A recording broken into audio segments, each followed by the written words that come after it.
সুপ্রিয় দর্শক, স্বাগতম হাউটু চ্যানেলে। এতক্ষণ আমি দেখছিলাম আমাদের চ্যানেলে একটা ভিডিও আমরা আপলোড দিয়েছিলাম যে ওমানের ফ্রি ভিসাটা কি।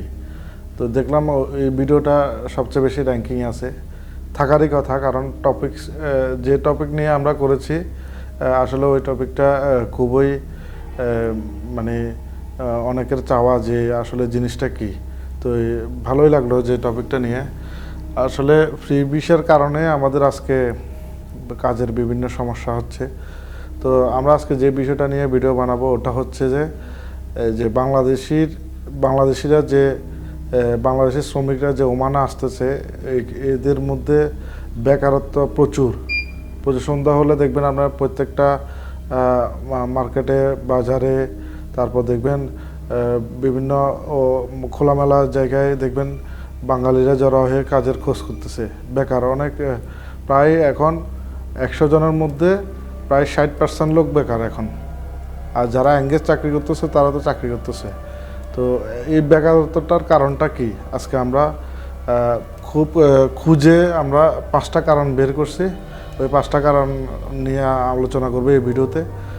সুতরাং আপনারা পুরো ভিডিওটা দেখবেন, কোনো জায়গায় টেনে দেখবেন না, পুরো ভিডিওটা দেখবেন। পুরো ভিডিওতে 5টা বিষয় নিয়ে আলোচনা করব, আপনারা বুঝতে পারবেন বিষয়টা। যারা আসতে যাচ্ছেন তাদেরও উপকার হবে আশা করি। তো এখন পর্যন্ত যারা নতুন আমাদের চ্যানেলটা এখনও সাবস্ক্রাইব করেননি, অবশ্যই সাবস্ক্রাইব করে দেবেন। আর যারা সাবস্ক্রাইব করেছেন তাদেরকে অসংখ্য ধন্যবাদ।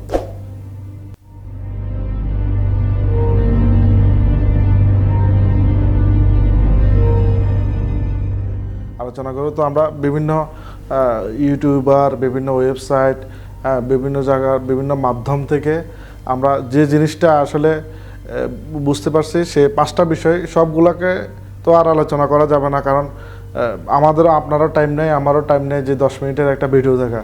তো আমরা খুব সংক্ষিপ্ত আকারে এটা আলোচনা করব, আপনারা পুরো ভিডিওটা দেখবেন। তাহলে চলুন আলোচনায়। আমরা যে বিষয়টা আমরা দেখেছি যে বিভিন্ন জায়গা থেকে, যেমন ওমানের সবচেয়ে বড় একটা অংশ হচ্ছে হামেরিয়া বিভিন্ন জায়গা থেকে আমাদের কাছে ফোন আসে, বা আমরা বন্ধুবান্ধবদের মাধ্যমে যে বিষয়টা খোঁজ পাই, বা আমাদের যে বাঙালি ড্রাইভারগুলো আছে ওরা যারা এয়ারপোর্টে যায়, তো তাদের মধ্যে আমি খোঁজ পাইলাম। আমাদের প্রথম কারণটা হচ্ছে যে ফ্রি ভিসায় লোক আসতেছে, মানে প্রচুর, কি পরিমাণে কি হারে যে বাংলাদেশিরা আসতেছে মানে বলার বাইরে। তো এটা হচ্ছে যে প্রথম একটা কারণ, যে বাংলাদেশিরা বুঝে না বুঝে কাজ আছে কি নাই, না জেনে না শুনে যারা এঙ্গেজ আসতেছে তাদের তো কোনো সমস্যা নাই, কাজ থাকুক না থাকুক বেতনটা অন্তত চলবে, সমস্যা নাই, একদিন পর হলেও 2 দিন পর হলেও এটা চলবে। কিন্তু যারা ফ্রি ভিসা আসতেছে তাদের খাওয়া খরচটা চলতে কষ্ট হয়ে যাবে, বাসা খরচ, পানির বিল, নিজের মোবাইল খরচ। আর যারা কিস্তি নিয়ে আসতেছে তাদের তো অবস্থা খারাপই। তো আমরা সব কিছু ঘুরে ফিরে সব কিছু দেখে প্রথমে এই কারণটা বের করলাম যে ফ্রি ভিসা, যেটা বাংলাদেশিদের জন্য সবচেয়ে বেশি একটা ক্ষতিকর বিষয়। দ্বিতীয় কারণ হচ্ছে, আমরা কিছুদিন আগে একটা পরিসংখ্যান দেখলাম, যে পরিসংখ্যানে ওমানের টাকার মানটা কিন্তু খুবই বেশি। যে এটা আমি একটু বিস্তারিত বলি। ওমানের টাকার মানটা বেশি বলতে, আপনি ওমান থেকে যখন এখন 1 রিয়াল যদি বাংলাদেশে পাঠাইতে চান, 1 রিয়ালে প্রায় আপনার 300+ হয়ে যাচ্ছে। হুন্ডির মাধ্যমে যারা পাঠাচ্ছে 300+, কিন্তু আপনার ব্যাংকের মাধ্যমে গেলে 370 রিয়াল, 74 রিয়াল, 75 রিয়াল এরকম পাচ্ছেন। তো অন্যান্য দেশ থেকে ওমানের টাকার মানটা কিন্তু খুবই ভালো পাওয়া যাচ্ছে। তো ওই টাকার মানটার কারণে আপনাদেরকে যারা ভিসা দিচ্ছে তারা হয়তো বলতেছে আপনি মাসে 40,000 50,000 টাকা কামাইতে পারবেন। তো ওই যে টাকার মানটা হিসাব করে আপনাকে বলতেছে, কিন্তু টাকার মানটা দীর্ঘস্থায়ী নয়। আপনারা যারা এখনও নতুন, বুঝতেছেন না, বুঝতে হবে টাকার মানটা কিন্তু দীর্ঘস্থায়ী নয়। টাকা ডলারের সাথে উঠানামা করে, ডলার, স্বর্ণ, টাকা, এগুলা, এই যে ওমানের রিয়েলগুলো উঠানামা করে। এক সময় দেখা গেছে কি, আমরা যখন আরও আগে 3-4 বছর আগের কথা বলতেছি, 3-4 বছর আগে কিন্তু আপনার 148 রিয়ালে কিন্তু এই যে 248 রিয়ালে 50,000 এরকম হয়েছে। কিন্তু এখন আরও কমে গেছে। এখন টাকার মানটা ভালো পাচ্ছে, ওই জন্য সবাই ওমানমুখী হচ্ছে, কিন্তু বুঝতেছে না যে টাকার মানটা উঠানামা করে। সুতরাং এই টাকার মানটাই হচ্ছে আমরা দ্বিতীয়ত প্রধান কারণ ধরলাম। তো আপনারা কিন্তু ভেবেচিন্তে আসবেন, টাকার মানটা কিন্তু দীর্ঘস্থায়ী নয়। আপনাদেরকে যারা বলতেছে 40,000, 50,000, 60,000 টাকা কামাবেন, এটা আসলে একদম ভুয়া কথা। এইসব কথা কান দিবেন না। নিজের বিবেক বিবেচনা করে আপনারা ওমান আসবেন। ওমানের কাজের একদম সংকট। আপনারা খোঁজ নিলে বুঝতে পারবেন কাজের একদম সংকট। এখন আসুন আমরা তৃতীয় কারণটা হচ্ছে যে ওমানের যে একটা লোন দেয়, ওমানিদের একটা লোন দেয়, যারা হয়তো পুরাতন তারা হয়তো বুঝবেন, ঘর করার জন্য বা গাড়ি কেনার জন্য ওটার জন্য সরকারি একটা লোন থাকে। তো এই বছর ন্যাশনালিটির পর এবং কি ন্যাশনালিটির আগে ওই সরকারি লোনটা বন্ধ করে দিয়েছে। তারপর ওমানের একটা ব্যাংক আছে যে বিভিন্ন ব্যাংকে লোন দেয়, তবে ওমানের ডেভেলপমেন্ট একটা ব্যাংক আছে যে ব্যাংক তামিয়া বলে, ওটাও এখন লোন বন্ধ করে দিয়েছে বা লোনের পরিমাণটা কমায় দিয়েছে। যে লোন বন্ধ করে নাই পুরোপুরি, তো লোনের পরিমাণটা কমায় দেওয়ার কারণে এই যে বিল্ডিং হচ্ছে না, অনেকে বিল্ডিংয়ের কাজ অর্ধেক করে রাখছে। দেখা যায় কি ওই যে আমাদের যে বাংলাদেশি কন্ট্রাক্টরগুলো যে বিল্ডিংয়ের কাজগুলো নিছে, অর্ধেক টাকা পাইছে, অর্ধেক পাই নাই। এইভাবে প্রচুর মানুষ এখন বেকার হয়ে গেছে।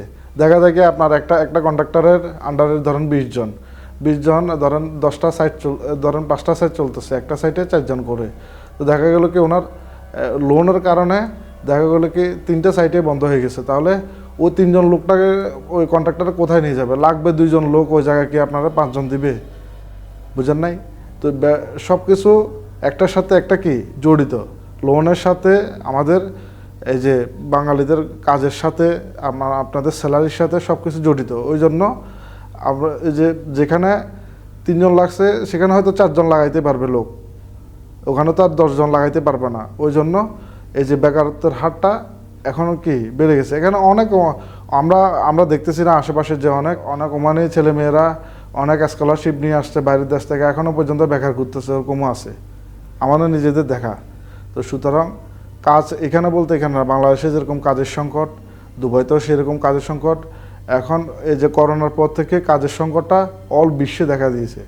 তো সুতরাং যদি এঙ্গেজ কোনো কাজ পান তাহলে আসুন, আর না হলে ফ্রি ভিসা, আজাদ ভিসা, হ্যাঁ ওই যে এইসব ছাড়া বিষয়গুলোতে আসবেন না। আপনারা এখানে চাপ দিলে যারা এঙ্গেজে কাজ করতেছে তাদের অসুবিধা হয়ে যাচ্ছে। আপনারা নিজেদেরও পেট বাঁচান, এখানে যারা আছে তাদেরও পেট বাঁচান। 4 নম্বর কারণটা একই। 4 নম্বর কারণটা হচ্ছে যে কাজ থেকে লোক বেশি, কাজ হচ্ছে কম, লোক হচ্ছে বেশি। আপনি যেদিকে যান আপনার কাজ হচ্ছে, আপনার ধরেন বিল্ডিং সাইট চলতেছে 5টা, লাগবে 20 জন লোক, আছে আপনার স্টকে আছে আপনার 30 জন লোক। আর 10 জন লোক কী করবে? আর 10 জন লোক কিছু করার নাই, কাজ থেকে লোক বেশি। এখন অনেক কন্ট্রাক্টর আছে কী করবে, 10 জনের জায়গায় যেখানে 10 জন দরকার সেখানে 15 জন লাগাইতেছে। ওই দিক দিয়ে কী করতেছে, স্যালারিটা কমায় দিচ্ছে। তো সুতরাং কাজ থেকে লোক বেশি হওয়ার কারণে আমাদের বেকারত্বটা খুবই বেশি ওমানে। আপনি দেখবেন সন্ধ্যার সময় হলে হামিরিয়ার মধ্যে কাজের কি সংকট। ভোর সকাল হলে কাজে যাওয়ার জন্য মানুষ কি হা করতেছে, মানে কি অবস্থা ওইটা বলে বোঝানো যাবে না। তারপর 5 নাম্বার লাস্ট যেটা কারণ, 5 নাম্বার যেটা বলবো এটা হচ্ছে যে কি একদম আমরা অনেক খুঁজে এই বিষয়টা বের করছি। এটা হচ্ছে যে ওমানের ভিসা প্রসেসিংটা একদম সোজা। অন্যান্য দেশ থেকে ওমানের ভিসা প্রসেসিংটা সোজার কারণে, ওমানে আসার আইন কানুনটা একটু সোজার কারণে মানে বাংলাদেশিরা ওমানমুখী হচ্ছে। ওমানের ভিসা প্রসেসিংটা আপনি মেডিকেল দিবেন, আপনার মাজনি তো আগে বের করে রাখবে, মেডিকেল দিবেন, আপনার টাকা পয়সা সব কিছু রেডি থাকলে মেডিকেল দিবেন, 3-4 দিন পরে ভিসা বের হয়ে যাচ্ছে। আপনি এরপরে এগ্রিমেন্ট করে দিবে 10-15 দিনের মধ্যে। এটা নিয়ে আমাদের একটা ভিডিও থাকবে পরবর্তীতে, এটা ভিসা প্রসেসিং নিয়ে একটা ভিডিও দিব বাংলাদেশে আসতে হলে। তো ভিসা প্রসেসিংটা খুবই সোজার কারণে বাংলাদেশিরা ওমানমুখী হচ্ছে। এই 5টা কারণ, আমরা আর কোনো কারণে দেখছি না। এই যে 5টা কারণ আমাদের বাংলাদেশিদের বেকারত্ব বাড়িয়ে দিয়েছে ওমানে। তো সুতরাং আপনারা বিবেক বিবেচনা করে আসবেন, ঠিক আছে? প্রি ভিসা বলেন, এই যে ছাড়া ভিসা বলেন, এইসব বিষয়ে কোনো লোক আসবেন না। এখানে ওমানের কারণে এইসব ধরনের কাজ নাই। এসব ধরনের বিষয়ও নাই। এটা জাস্ট আমাদের বাঙালিদের মুখে মুখে বলে free visa, Azad visa. Free visa বলতে কোনো বিষয় নাই। মূলত কারণ হচ্ছে ফ্রি ভিসা প্রচুর লোক ঢুকতেছে, ঠিক আছে। আর যারা এঙ্গেজ ভিসা আছেন, এঙ্গেজ ভিসা আসলে ঠিক আছে, এঙ্গেজ ভিসা আপনি বরাবর, আর ওমানিদের দোকান আসলে তাও বরাবর ওমানিদের সাথে, ওমানিরা কাজের সাথে কথার সাথে মিল। তো সুতরাং আপনারা যদি আমাদের ভিডিও দেখে যদি উপকৃত হয়ে থাকেন, অবশ্যই লাইক করবেন, কমেন্ট করবেন, কমেন্ট করে জানাবেন। আপনারা কমেন্ট করলে আমরা উৎসাহিত হব। তারপর যদি আপনারা যদি মনে করেন যে ভিডিওটা শেয়ার করা যায়, অন্যদেরকে শোনানো যায়, যদি উপকৃত হন, আপনি যদি উপকৃত হন, অবশ্যই আরেকজন উপকৃত হবে। অবশ্যই আমাদের ভিডিওটা শেয়ার করবেন যদি ভালো লাগে। আর যারা এখনও সাবস্ক্রাইব করেননি, অবশ্যই সাবস্ক্রাইব করবেন। বাঙালিদের পাশে থাকার সুযোগ করে দিবেন আমাদেরকে। ভালো থাকবেন, সুস্থ থাকবেন। দেখা হবে পরবর্তী ভিডিওতে।